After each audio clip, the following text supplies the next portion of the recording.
Good morning, everyone. Welcome to the Morning Essence Connection for April the 15th. And I just wanted to share some thoughts, perhaps some questions, some introspections on something which I feel has been coming up a lot lately. In some ways, perhaps it's the only thing that's ever come up. 30 years of a practice. I think the baseline of everything that informs why people reach out to see me is that question of, what's wrong with me? How do I fix what's wrong with me? Which has a basic presumption at the heart of the question, which is that there's something wrong with you. Instead of the question of, how is it that who I am is out of sync with my surroundings? How is it that who I am isn't recognized in the resonance of what is around me? You know, I was looking at the question, the personal reflection for the Soul Alchemist Journal for today. In what ways do you choose to behave that do not feel like you? And perhaps part of what, and this is a big perhaps, differentiates us from the animal kingdom is our self-consciousness, not consciousness. Self-consciousness. And I say perhaps because, excuse me, I'm getting the throat thing again. I know that I can embarrass the border collies. You know, you don't make fun of border collies because they're like, excuse me, are you making fun of me? They have that self-consciousness. I know who I am, and you're teasing me about it.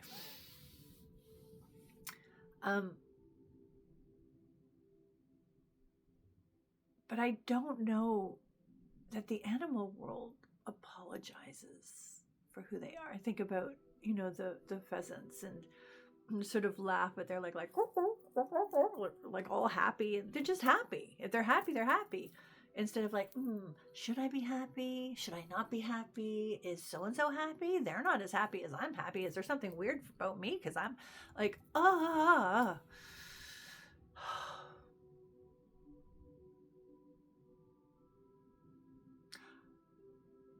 I say, it is hard enough to know who I am. That is a life's work. If I also have to try to figure out who I am through your eyes and your eyes and your eyes, that is way too much work. It's way too much. I don't have the energy for that. And that becomes so fractured. And it's tough because I don't know that I have met anybody. I don't think I've met anybody who hasn't been bullied to some degree, had an experience of having some aspect or attribute or trait of theirs pulled out and examined and judged and then thrown back. And so we carry that thorn. But I think the work has got to be how to remove the thorn, not to try to figure out the justification for the thorn.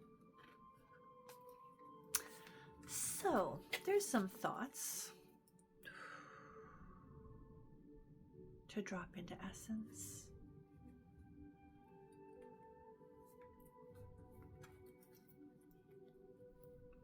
And our card.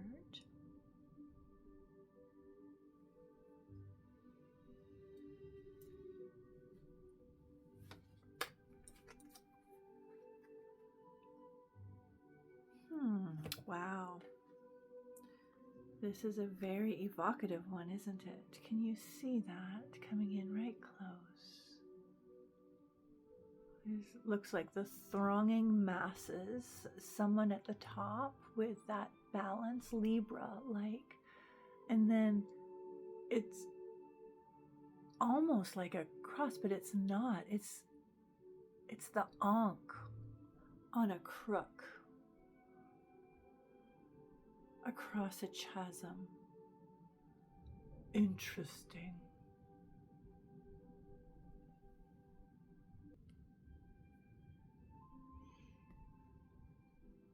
So this card, let's see.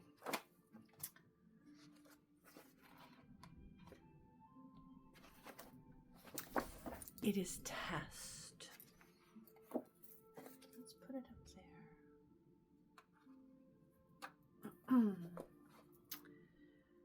So remembering that this whole deck is all about, it's the path of the magician, but it's the path of how to be one who is in alignment with the mysteries. So the ultimate test in the mysteries is to have your balance tested. Can you become the fulcrum? So like all tests in a magical mysteries, this is not a ceremony or a ritual. The ceremonies and rituals surrounding such tests exist only to act as triggers for the testing. It's when the ritual or the vision is done and then the test itself comes to life. This is about being out in the world, not about these practices that we do. And it feels like a continuation of what I was talking about. I don't think it was, not yesterday. Well, yeah, maybe yesterday too, but the day before. Like, what has the power to wreck your day? And that's the test. Like, it's great to it's almost like I say, people come and they work on relationship issues alone. Like I want to really get myself all sort of settled. I want to know who I am. I want to work on my issues and come to a place of integrity and strength and truth. And then you get into relationship and it's like test.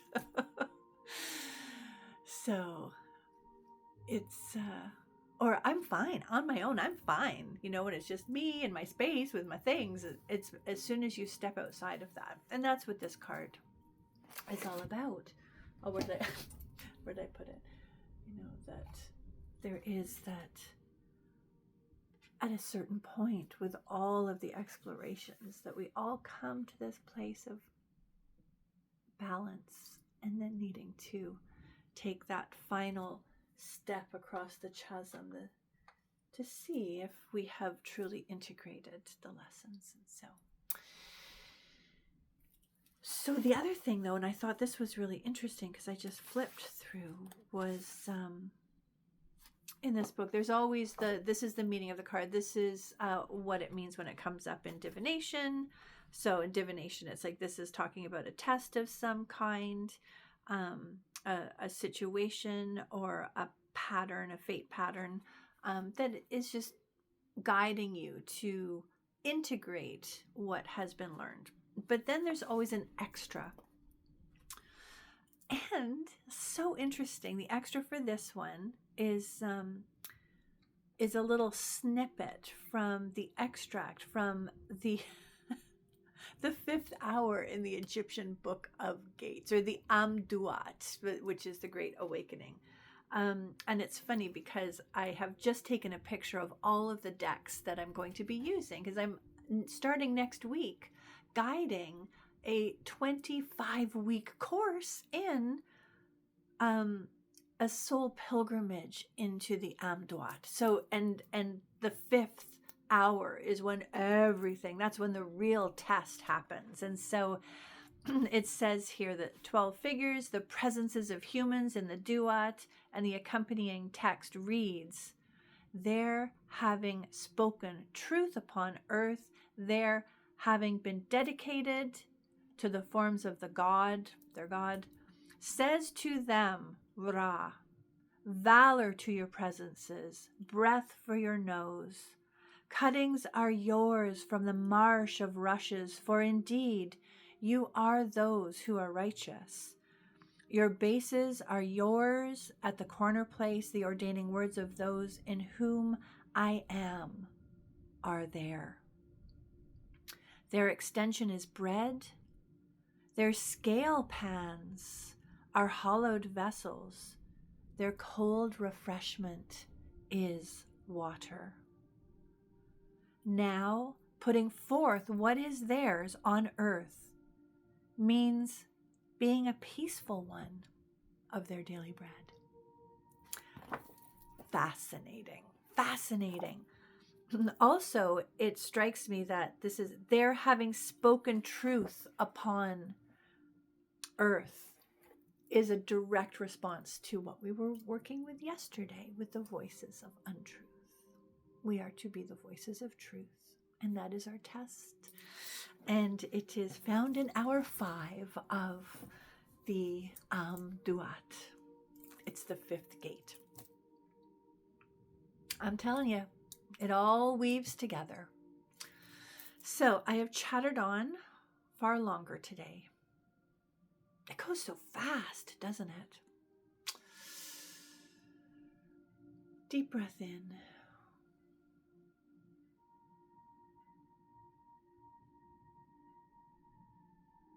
Know who you are. Know how that may change in the presence of others. That's not a bad thing. It happens. But be aware. When you start to change who you are in the presence of others, that's the test. Blessings to you today. And we will see you anon.